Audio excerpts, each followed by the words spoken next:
Qu'avez-vous pensé du nouveau trailer de Supergirl? Supergirl a dégainé son nouveau trailer, mais avant ça, ils ont dégainé du coup des nouveaux produits dérivés.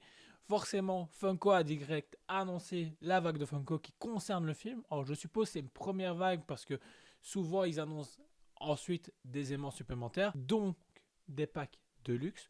Donc on verra ce que ça va être proposé. On sait que Toys a prévu faire une figurine à 6ème. Je suppose Sideshow, Prime One Studio vont dégainer aussi également leur statut prochainement, une fois que le film sera bien sorti et voir comment ça fonctionne.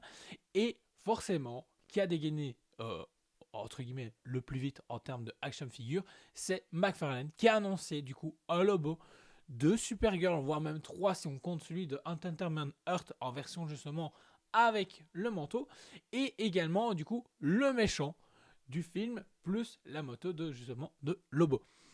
Série qui est partagée parce qu'il y a des choses intéressantes, des choses un peu moins. Je trouve qu'au niveau des cheveux et du sculpte, c'est middle de Supergirl.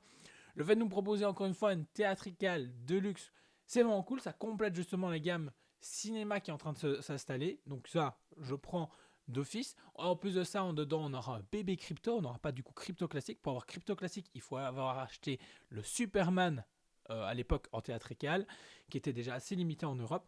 Donc assez galère à retrouver actuellement à un prix convenable. Pour Lobo, je sais pas, je suis pas convaincu parce que il correspond pas à certaines images qu'on a pu voir dans le trailer.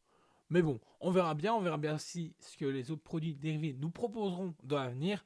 Je suppose qu'il y a beaucoup de choses qui vont être proposées parce que ce film est quand même légèrement attendu en termes de la communauté DC. Ensuite, revenir sur ce deuxième trailer. Alors, j'ai l'impression qu'il nous a trop dit et en même temps, j'ai l'impression réellement qu'ils veulent attirer les gens dessus. Je trouve que par rapport à Superman, il y a plus de choses qui ont été montrées ici.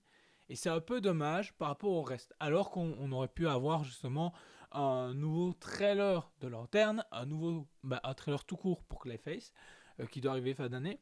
Mais actuellement, aucune information par rapport à Clayface en termes de vrai visuel final. Et pour Lanterne, le trailer a fait diviser beaucoup de gens.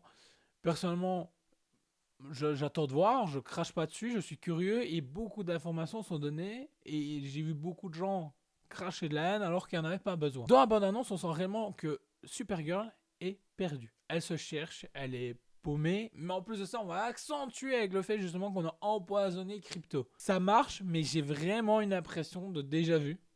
Je sais pas quel film, fait par James Gunn, qui me donne cette impression en termes de justement de la compo, de la couleur et tout ça.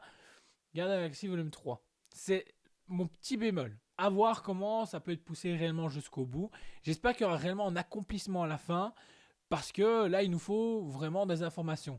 On sait qu'elle est partie depuis un petit moment. On voit à un moment donné justement Superman à l'écran qui lui parle, qui lui dit qu'il serait temps qu'elle revienne et qu'elle arrête justement de partir et de revenir et ne jamais rester longtemps pour justement s'habituer à son nouveau chez elle. Son cousin, forcément, qui est toujours aussi ambitieux et aussi lumineux, et vouloir lui donner une nouvelle chance et justement lui dire écoute, viens avec nous. Ce qui est intéressant, c'est qu'on voit comme quoi elle est beaucoup plus impulsive, qu'elle se mêle, qu'elle boit, qu'elle déprime. Rien à voir justement avec son cousin à ce niveau-là. On a deux visions complètement différentes. On peut apercevoir forcément Lobo dans la bande-annonce. Lobo qui est interprété du coup par Jason Momoa, qui interprétait Aquaman dans l'ancien univers DC. Je trouve que Lobo lui correspond beaucoup mieux. Depuis le début, il est fan de Lobo. En plus de ça, on aurait dû laisser faire Lobo, pas Aquaman. À voir ce qu'il peut nous amener ici.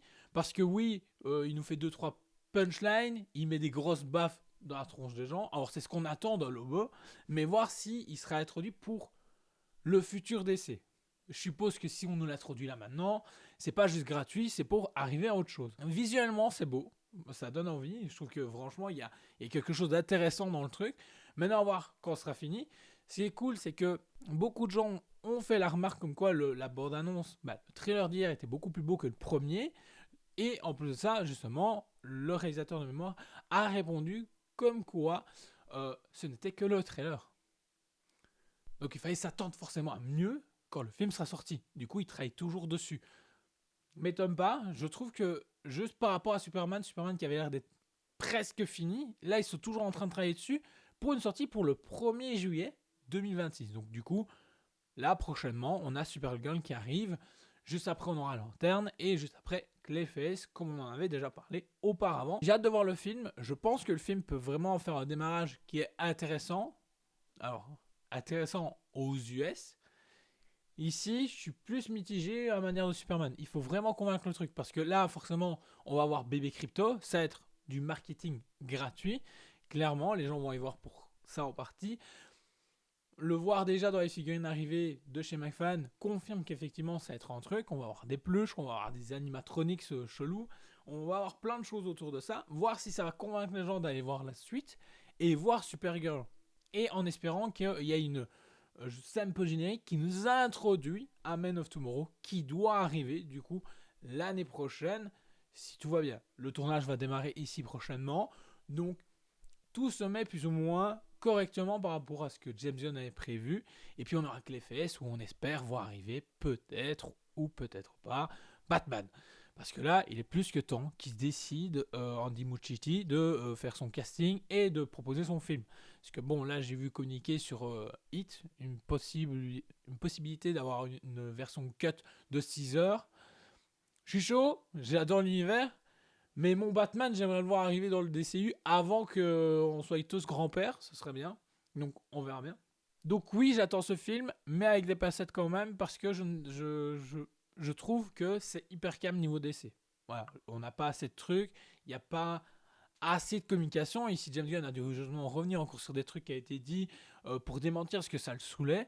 Ok, mais là, il est temps qu'il passe justement un cran dessus pour communiquer. En plus, avec le rachat Paramount, machin, Warner, Netflix, c'est un peu à merdier parce qu'on ne sait pas où on va. Logiquement, il n'y a rien qui devrait réellement changer dans l'univers DC comme on est en train de le connaître actuellement.